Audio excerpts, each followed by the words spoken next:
Welcome to The Appleseed, where we bring you and your family great stories from great storytellers. On today's episode, we'll hear from Sheila Arnold. I walked up and I went to the kids and they screamed and ran away. And Paul Strickland. Back in that time, the kings and the warlocks owned all the stocks. That ain't different from now. I'm your host, Sam Payne, and today our stories are about how we see each other. Did you ever meet someone for the first time and had an impression of them that later turned out to be completely wrong? Or have you ever felt misjudged by others? Well, we all have those moments, especially when we're meeting people for the first time. Here's Sheila Arnold with a story about an important trip she took to Vietnam. We recorded her story live in the Appleseed studio. Here's Sheila.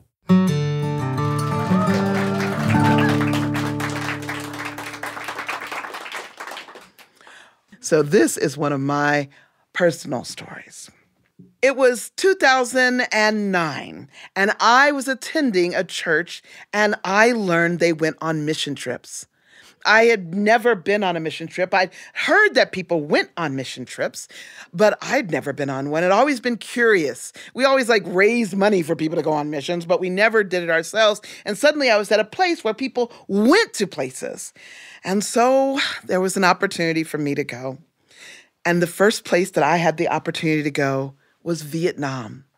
Now, before I went to Vietnam, I wanted to talk to my dad. My father was in the Vietnam War, and I wanted to make sure that he was okay with this particular trip. I felt it was really important to honor him as much as I could. And when I asked him, he was appreciative I did, and he said, "Yes, you're going for a good thing. Go." And so I went to Vietnam. And so we were there. And being there was like being in the United States in some ways. There were more traffic than we ever had in our streets. And it was busy, but there was a KFC. And that was exciting. And we could eat there. And it was a beautiful, beautiful place. And we were there around Christmas. And they celebrate Christmas there. They celebrate it very big. They celebrate it with presents and Santa. And that's about it. And they love the songs of Christmas. So it was really interesting to be there. And I learned so much while I was there, just about the people, about the language, about those that were actually being in a place where to serve or to worship a God, to go to a church was illegal. Meeting in people's houses so that we could learn together. That's part of what I did and what I learned. And meeting people was all we did and share our lives. We went to go see Ho Chi Minh's tomb. It's a big deal. But it's also a sacred place. So we, being very good people, we got in line and we were very quiet because they will get you out of line because there are armed guards there. So you are going to be quiet and kind and respectful, which we all need to be. To other people's places of sacredness, we should be respectful. Whether we agree or not, respect is always good. And so I stood in line, and this guard looked at me. And then he went to another guard. And then he came back and looked at me. Then he went to another guard, and he said, something, something, something, something, something, something, Oprah, something, something, something. And so all the guards turned to look at me, and they all agreed, something, something, something, something, something, something, Oprah. And when I met the students, we worked with a group of students that were Christian students, and they were sharing the gospel as well. And I went in, and they said, "Oh, we want you to come with us." And I'm like, oh my goodness, here I go. And they wanted me to come because many of the students had never met a Black person before. They would take me around, and I would tell stories, and they would just love the stories that I told. And then students would just come around just so they could be with me. And they were like, "Oh, you are just like Oprah. Oh, you are just like her in every way." And I was like, wow. So I got in a lot of doors that some people didn't get into. We went to another town, and I thought it was a town, but now later I learned it's the third largest city in Vietnam. And while we were there, we were going to visit the orphanage. It was an orphanage that our church had worked with for years. They'd seen young people go through the orphanage and go on to do great things. They had been there, and they'd been supporting this orphanage for a long time. And all they could talk about was how much fun they had with these kids, how the kids were so welcoming, how the staff loved them. It was great.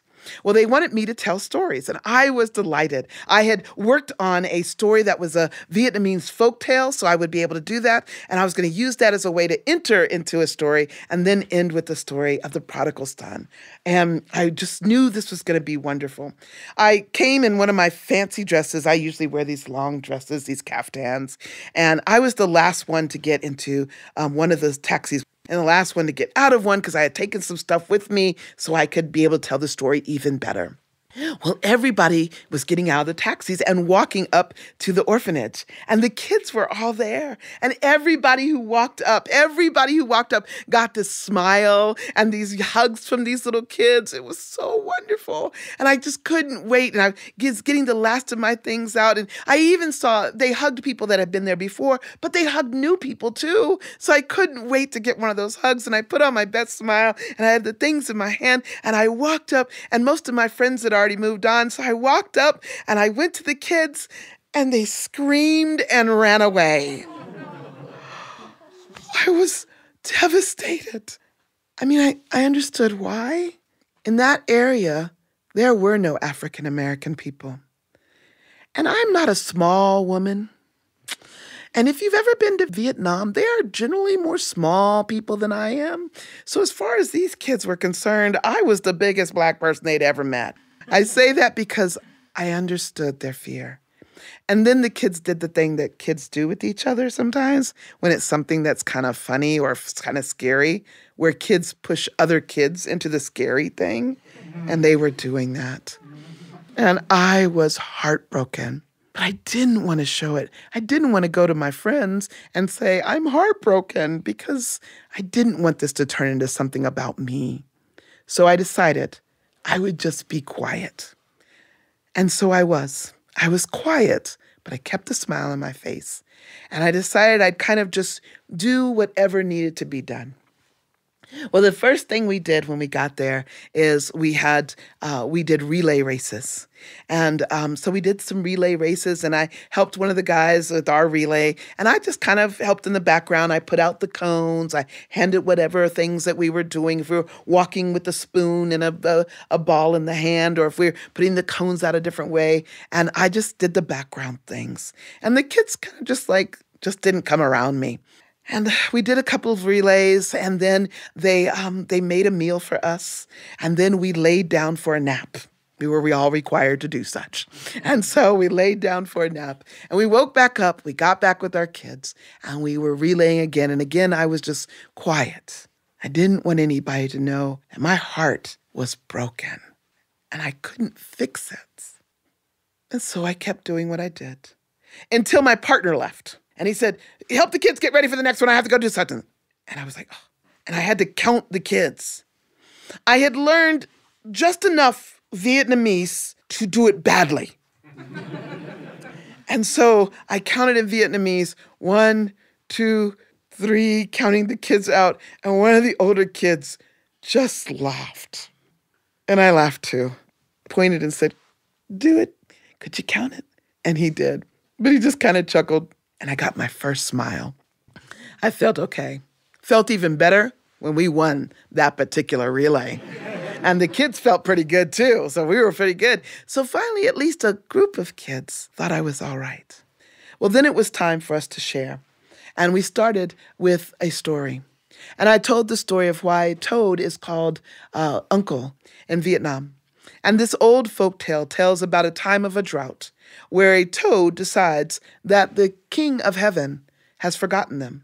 So he's going to make his way up to the king of heaven and tell him to open the windows of heaven. Along the way, he meets various animals. He meets bees who decide to go with him. He meets a rooster who decides to go with him. He meets a tiger who decides to go with them. And up they go until they get far up to the clouds to meet the king of heaven. When they get there, he says, stay here, I will go in. And when he jumps in, well, he's a little old and he's off kilter. And so when he jumps, he plans to land in front of the king. He lands on the king's lap. Now, while I'm telling this story, there's a woman who I've been getting to know, and she's interpreting. She's so excited. She is doing something she has been wanting to do for a long time, a little drama and story while she's interpreting. She's doing a great job following everything I'm doing.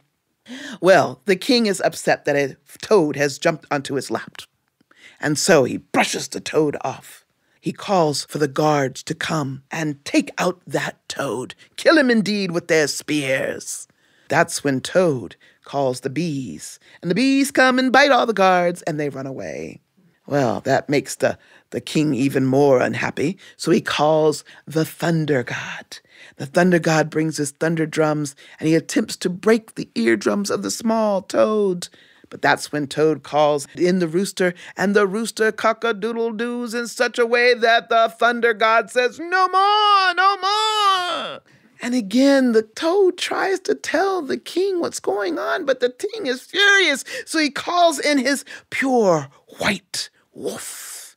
And he sends the wolf, and the wolf comes down with mouth open to go on top of the toad. And he comes down to the toad, and the toad calls in tiger. And there's a fight back and forth, back and forth, back and forth, back and forth, until the tiger has the wolf by the neck, and a tiny bit of blood comes on that white fur. And the king says, "No, no, let him go, let him go." The toad asks for Tiger to let go. "What is it that you want?" says the king of heaven. "You have forgotten us. The windows of heaven have not let down their rain." The king says, "Yes, I have forgotten. I'm so sorry." And he lets down the rain. And the toad turns to leave and says, "If you should forget again, I will come back." And the king says, "No, no, no, no, no." And he calls him Uncle Toad, a sign of great honor. He says, "Merely croak very loudly, and I will send the rain." And that is why, as it's just about getting to rain, you'll hear the toads croaking. I told that story, and the children loved it. And then I told another story. I said, "But we serve a king that doesn't forget us." And I told the story of the prodigal son, of the son who runs away and finds his own way and his own path in his own time, and then loses everything and comes back. And his father has not forgotten him. His father has been waiting to bring him home. And we serve someone who doesn't forget us. All of them clapped again. And we shared more with them. And we watched them as some accepted the gospel that we shared and some did not. But we shared with them that day. And just as I was getting ready to leave with all my friends, picking up my things that I had, all around me were Vietnamese children hugging and holding and smiling. And I realized a story can break down a ton of walls.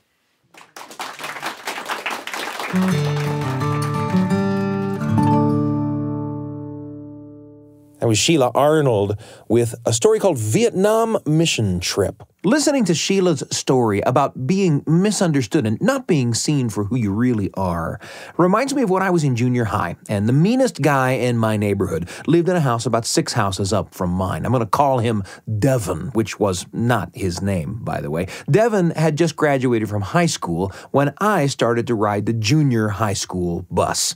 And sometimes Devin would pass us at the bus stop in his big pickup truck and rev his engine and speed off, and it would startle us, and we imagined Devin laughing cruelly in the cab of his truck as he drove off down the road.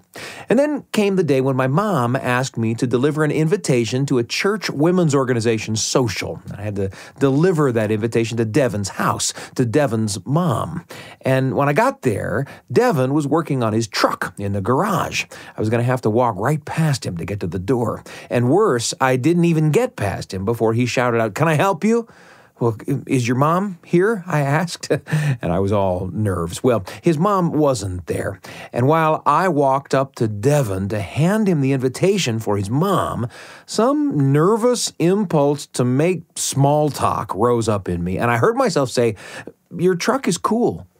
And the floodgates opened. Suddenly we were talking about Devin's truck, which he was restoring all by himself, I learned.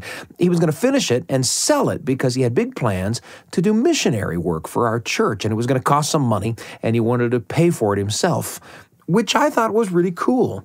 On and on we went in one of the best conversations I could remember ever having with anybody about anything. Devin, as it turns out, was this kind of inspiring, friendly guy. Who would have known?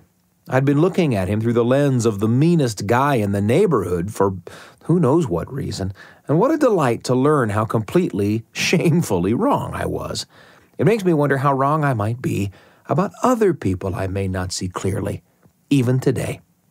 Well, that's where Sheila's story took me. Where did the story take you? And who will you take along?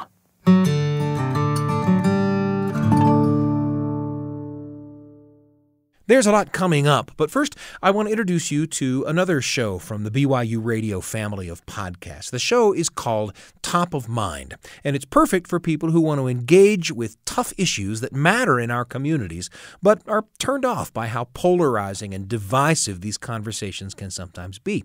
Each week, Top of Mind tackles one tough, important topic. And award-winning host Julie Rose talks with guests who have complicated perspectives that are sure to challenge you. Now, they're not trying to change your mind, just give you the chance to find more empathy and clarity so you can become a better citizen and a kinder neighbor. Listen to Top of Mind on Spotify, Apple Podcasts, YouTube, all kinds of ways to find Top of Mind and listen whenever you like, whenever you need it. Top of Mind with Julie Rose from BYUradio. It's such a pleasure to be with you today on the Appleseed, and it's time now for our second story. Now, while Sheila shared an experience in which she was initially seen in an uncomfortable way, Paul Strickland shares a story of a boy who doesn't feel seen at all. Here's Paul with a story called The Bookhead Boy, recorded live in the Appleseed studio.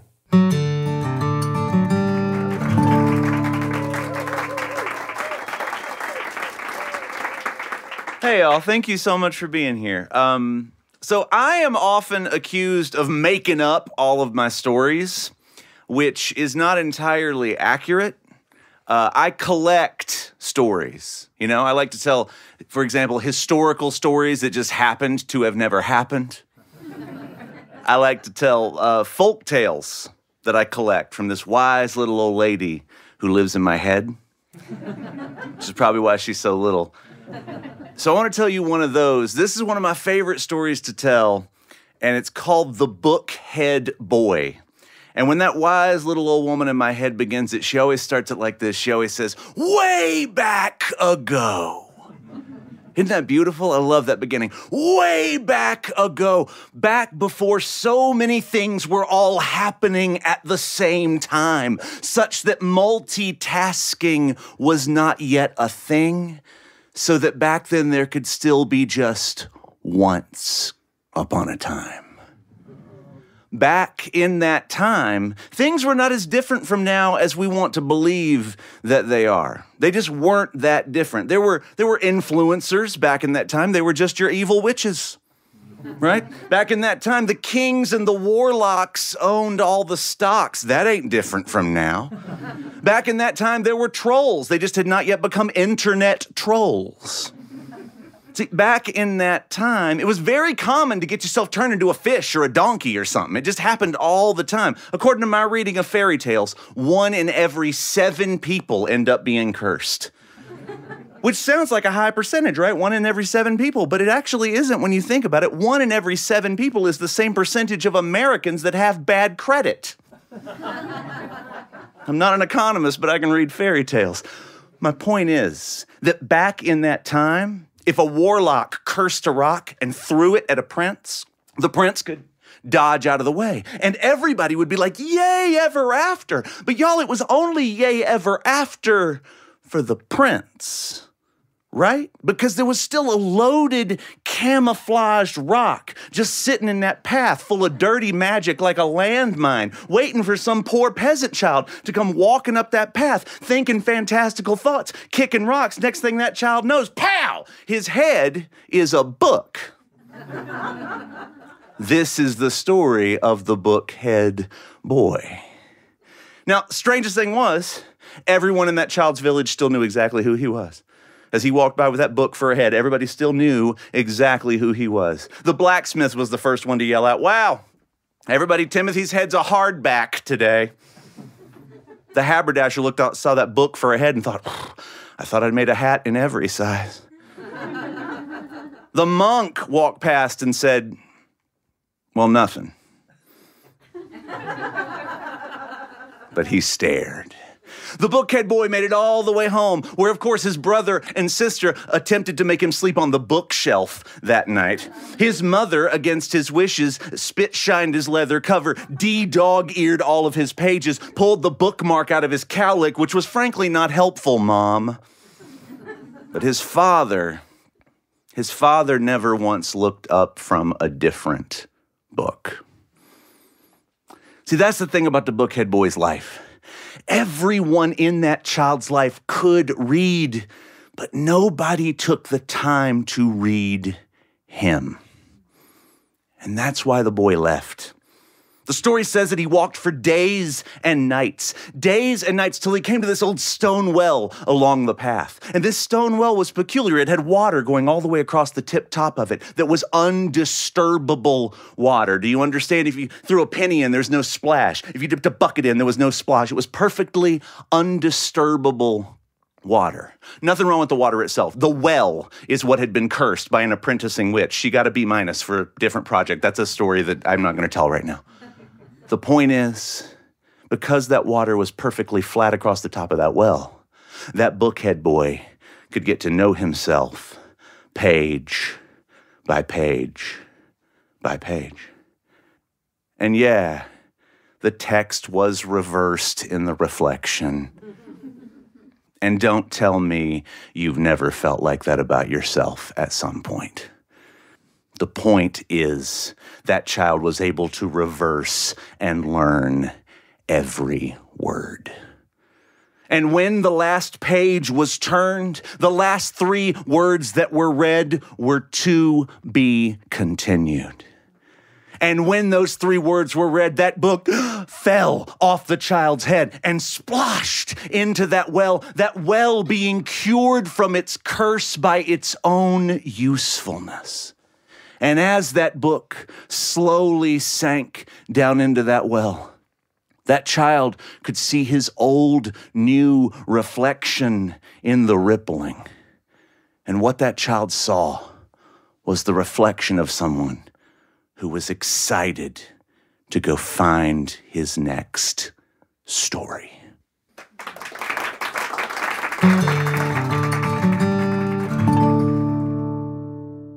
Paul Strickland with The Bookhead Boy. Are there times when you feel unseen or misseen by others? Perhaps first knowing and accepting ourselves can be a step in the right direction. We want to thank Sheila Arnold and Paul Strickland for sharing their stories. We hope you'll pass along some of your own to the people you love, because one of the best ways to see people clearly is to listen to their stories. And getting to know each other's stories might even change your world. The Appleseed is produced by Wendy Folsom, Sam Payne, and Brian Tanner. Our audio engineers are Ashton Parkinson and Carly Wilson. The rest of the Appleseed team is Kelly Wehrmeister, Trent Horton, Evadane Hendricks, Miriam Arce, and Tristan Schetzel. A special thanks to the subscribers of our podcast who rate us or leave reviews.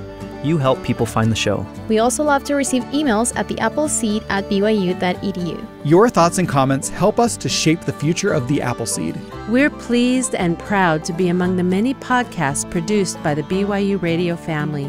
And you can find episodes of The Appleseed wherever podcasts are found, on the BYU Radio app or at byuradio.org/Appleseed.